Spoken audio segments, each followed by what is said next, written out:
Hi guys, welcome back. This week I want to talk about how to capture a mood or feeling. I like to start there because I think that's what makes a piece have emotional resonance. It's what makes a piece memorable and special beyond just drawing pretty images. It's what brings life into the piece and makes the audience interested enough and curious enough to think about it, to talk about it. And without it, it's just a pretty image and it would be shallow. So here's an example of some ideas that are very striking. Some of them are compositional based and some of them are idea based. For example, the first image here is a white object on a black ground. In these types of compositions, our eye is drawn to the area with the most amount of focus. So in this case, it's where the black background meets the white figure.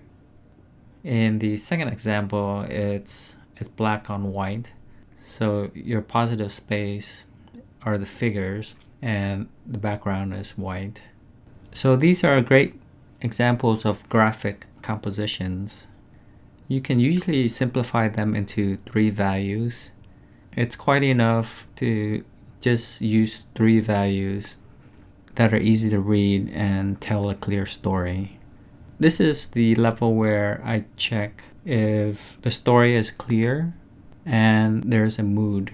So sometimes during a convention, somebody might ask you for a sketch, and a lot of artists might just draw a character posing. But if we thought about it this way, I think we'll be making art that has another level. So in the third example here, it is a composition with a frame inside a frame. So your piece of paper would be one frame and the window that is represented inside of it is another frame, and your characters kind of fit in there. This is a very clever, very simple idea to draw interest and to move the audience's eye into one area where you want them to look. It's very clear and yet it's still dramatic. In example number 4, this is an example of a piece that is just about special effects. If we're drawing a character, it would be about their superpower. This is a very common thing that we would see in a convention sketch. In the 5th example, it is a similar idea. It is about the special effect. Perhaps it's not about the superpower, but maybe it's a piece that shows off your ability to draw the elements: water, fire, wind. There's movement in there and it's exciting. So this one is based on an idea and textures. Example number 6 is a very typical convention sketch. I see a lot of artists do this when they have very little time, and what they do is they just give you a profile of a face and some kind of facial expression, and it's just a quick way because you don't have to line up the eyes, you don't have to draw half the face. It's all based on the silhouette. It's quick, it's flat, and it's still graphic. Moving on to example number 7. Example number 7 is using a triangle or a pyramid composition. This is very classic and you see it a lot in old masters paintings. Example number 8 is about the idea of scale. In these types of pieces, there's always a comparison between a very large object or subject and a very small one. The contrast makes these pieces interesting. In example number 9, this is an idea of using a double exposure. The reason why we're attracted to double exposures is when you look at your reflection in a window, you'll see that the dark areas will reflect a different image. It creates a really nice photographic type of image. Even though it is designed, it just feels real, as if you're looking at a reflection. So next time you look at a window, look at the reflections. You'll see your own image in the lighter values, but in the darker values, you'll see a reflection of something else. And that's the idea of what the double exposure does in your head. And in the last example, it is a very typical idea that I call breaking the frame or breaking the border. And in comics and sometimes in advertisement art, you'll have a frame and a character break out of the frame. It's just an interesting way to show depth on a two-dimensional surface. Here is a simplification of the compositions. This is what it simplifies down to. Notice how simple and clear each idea is. When you're at a convention, you don't have very much time to create an original piece. So this is kind of my cheat sheet if my brain is totally blank. I would simply do very quick thumbnails using these 10 ideas or some of these 10 ideas. And out of my thumbnails, I would choose my favorite one and turn that into the final sketch. For convention sketches, it's standard to work on paper that's 9 inches by 12. Most of the time, people collect vertical art. And now we're getting into composition. So my idea is to do a character piece of Mad Max. I love the recent film, and I've drawn Furiosa before, and I think Mad Max would be a fun challenge. He's a quiet character. He feels guilty because he couldn't protect his family, but other than that, his costume is pretty conservative, and I think the main challenge is how to create an interesting image with Max. Because if you watch Fury Road, it's about Furiosa. She's the more interesting character. So the first time you see Max in the film, the first thing you see actually is a lizard. A close-up of a lizard, and a foot stomps on it. And then it cuts to the shot of behind his shoulders. The camera goes up, he turns around, and the lizard's tail is sticking out of his mouth. He's eating it for lunch. Initially, my idea was to illustrate this moment from the front or 3/4 front. So these are the thumbnails that I came up with. I did 8 of them. Spent about maybe 5-10 minutes. I spent about 5 to 10 minutes each. So in the first idea, it's a wide shot. We're looking up at a cliff. He's standing in the foreground, and you can see a part of his car behind him, and then there'll be clouds. Notice I keep these very simple in tones, like just limited to 3 tones, black, white, and gray. And I'm designing using the shapes. So in sketches 2, 3, and 4, I explore closer shots of him eating this lizard. Number 4 is the profile idea from the side. It looks pretty cool. I think 2 and 3 are too straightforward, too boring. And this is why I do several, because you're bound to do some that are too similar or some that just aren't great or not interesting enough. What's going on in my head is, if this is a piece of art somebody collects, why should they display this on their wall? Is there enough there for a conversation? Is it decorative? And that's why number 2 and number 3 aren't successful to me.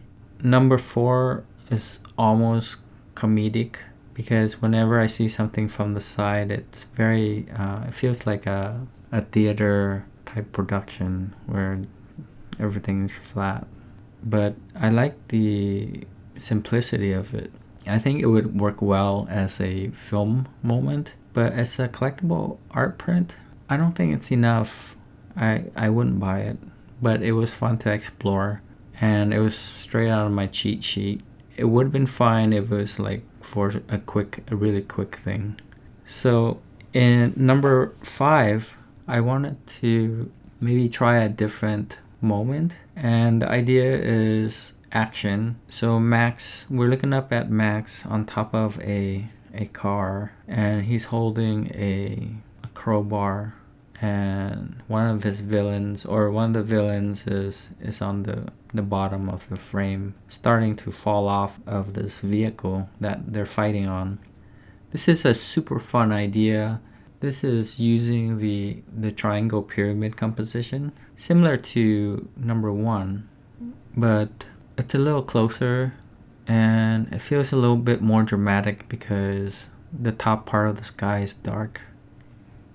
So action is always fun for me. Moving on to number 6. Number 6 feels like a generic James Bond movie poster. He's just walking. Camera's tilted. Behind him is the car and some scenery.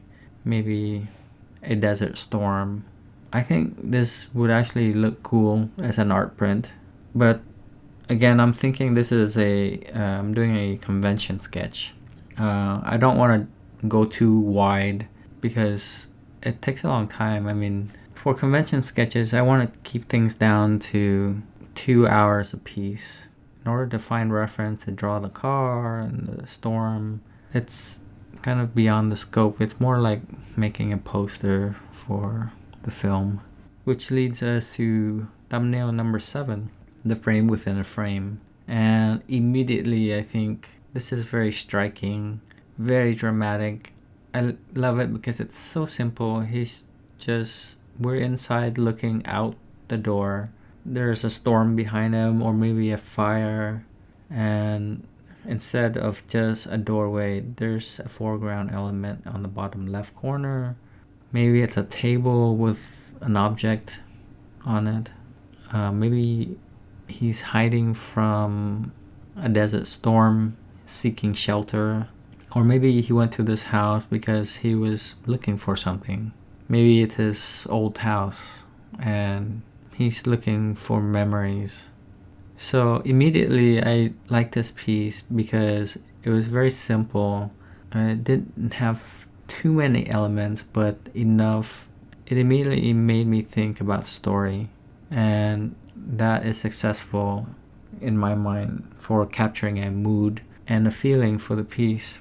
So this is the one that I went with, and you'll see in the demo coming up. Whenever I'm satisfied with a thumbnail, I usually do more thumbnails because who knows, maybe that wasn't my best one.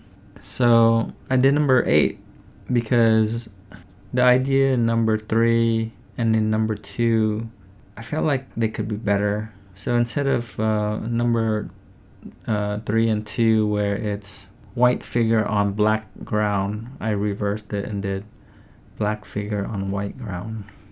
And this also looks like a movie poster, but at the same time, I don't know, it just feels kind of like 1980s.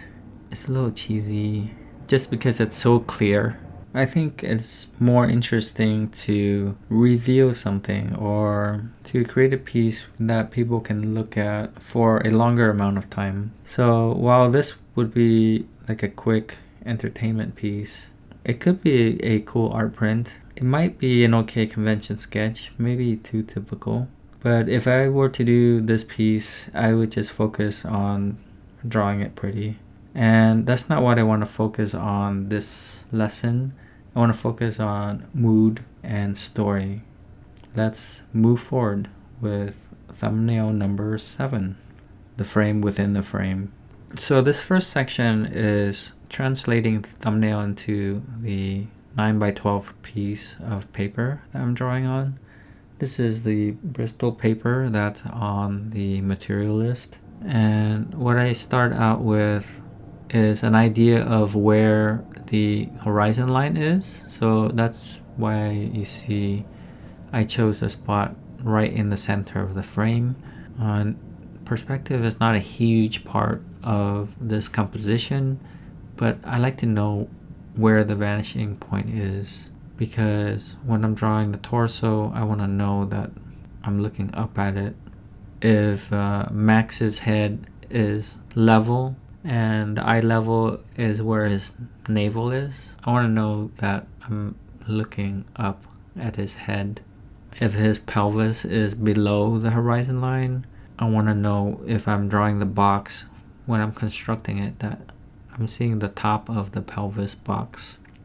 I even go so far as to think about what lens, like how many millimeter lens would this be if I shot it with a camera. And I think it would be like a 35 millimeter lens. It should be enough to blur out the foreground and show enough of the background to where I can actually see the whole doorway. So I'm kind of combining the two ideas from my cheat sheet. And one is the, well, I guess 3 ideas. But the main one is the frame within a frame. And then the second idea is making it about the special effect. So there's going to be a fire behind him, and that is the story element, but it also shows off special effects, and it's something interesting to look at, texture and movement. It will be a nice contrast because he's like this bold, very stiff and harsh, heavy character, and the background is like this airy, soft, moving element. Has a diagonal direction as opposed to his vertical. The thing that draws people's attention is contrast, and it's all kinds, all different types of contrast, not just tonal contrast. It could be, hard versus soft, straight versus curves, static versus action, or a solid object and an airy element. I'm going back to the week 1, how to construct the head using the Loomis method, and week 2 on how to draw the figure and how to construct the figure using basic building blocks. For convention sketches, I normally just keep it in black and white. So I'll be using pens, brushes, and white gouache only. When I first start to construct the piece, in this initial building stage, I know it's going to be Tom Hardy, but I'm kind of just drawing a generic head and figure because I haven't even looked at reference yet. I just want to get the mood and the feeling right from the thumbnail, and I want to make sure the proportions are right. After I have the basic building blocks, I find reference. After you have the building blocks down, I think putting the costume on is the easy part of it, because you already know the geometry of the position, especially since this is a very basic front pose. What I'm thinking about is textures. He's wearing a leather jacket. He's got one shoulder pad on just the right side. I'm thinking, how can I render leather differently than cloth? He has all these pouches. I'm really trying to identify what each and every separate thing is. Looks like he has these tubes on top of his shoulder. Maybe it's connected to a camelback backpack. So it's by his shoulder. He grabs it and he can get a drink from there. Then he has this knife on his left chest. And then he's got some pouches on the right side with ammo clips in them. Mad Max is known for a shotgun, I think, sawed-off shotgun. These are the important elements that make Mad Max, and I want to make sure I draw them correctly.